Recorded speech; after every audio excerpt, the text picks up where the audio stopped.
At exactly 6 o'clock every morning, the dragon ordered a latte. Not metaphorically, not in a dream. A 7-ton copper-scaled dragon folded its wings outside a narrow brick cafe and asked for oat milk with 2 pumps of vanilla. The only reason the city was not on fire was because Mira Bennett owned the cafe. Mira was 29, permanently sleep-deprived, and the only licensed battle barista within 3 provinces.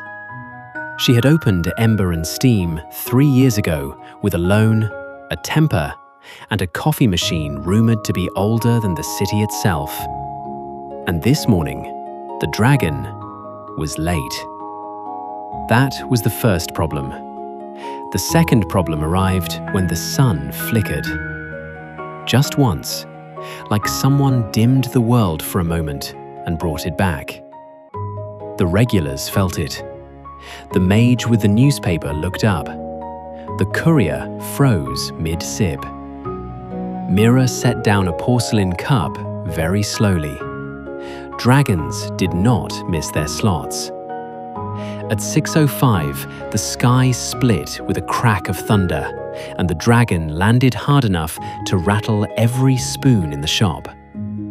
Copper scales, gold eyes, smoke curling in polite spirals. "You're late," Mira said, already grinding beans. "I was intercepting a catastrophe," the dragon replied, squeezing one claw through the service window. "Also, I tried almond milk, and it was a mistake." The sun flickered again, longer this time. Mira pulled the shot. Perfect crema. She slid the cup forward. "Define catastrophe." The dragon sniffed the latte, satisfied. "The sun engine is stalling." The cafe went quiet. Everyone knew the sun engine. Giant arcane construct hovering just beyond the clouds. Kept the seasons balanced, powered ley lines, prevented existential gloom. "Stalling," Mira repeated. As in slightly coughing? Or as in permanent dusk? "More like permanent Tuesday," the dragon said, "which no one wants."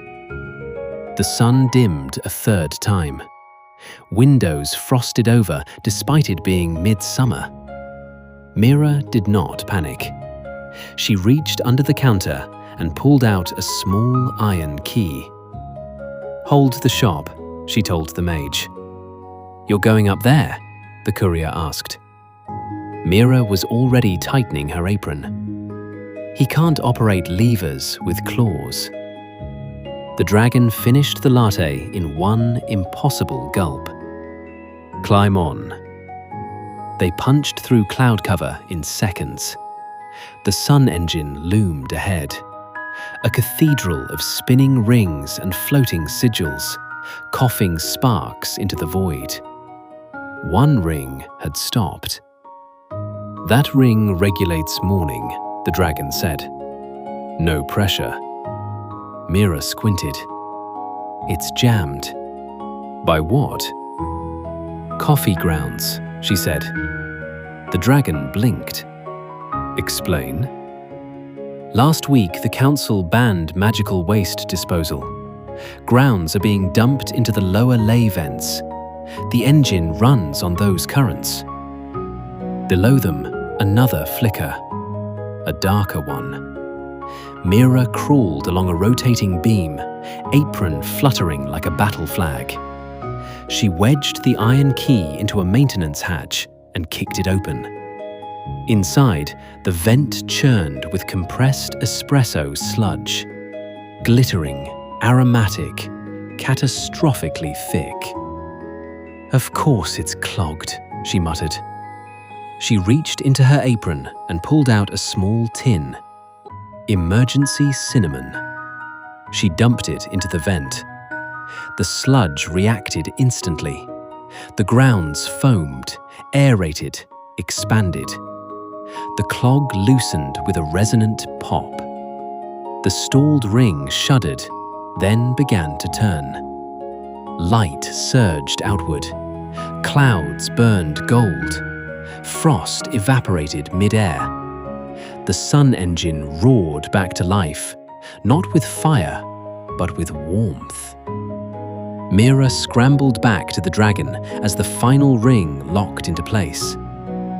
"Next time," she said, catching her breath, "text me first." "I do not text," the dragon replied, diving back toward the city. "I am ancient. You order oat milk. That is strategy." They landed in front of Ember and Steam just as the morning rush doubled. The sun now shone brighter than before, like it had learned something. The mage saluted. The courier started a rumor that would absolutely spiral. Mira stepped behind the counter, brushing stardust off her sleeves. The dragon leaned into the service window again. "Same time tomorrow?" She smirked, already pulling another shot. "If the moon starts sputtering, you're buying." Outside, the city glowed. Inside, the espresso machine hummed like a small, obedient star. And at 6 o'clock the next morning, the dragon was exactly on time.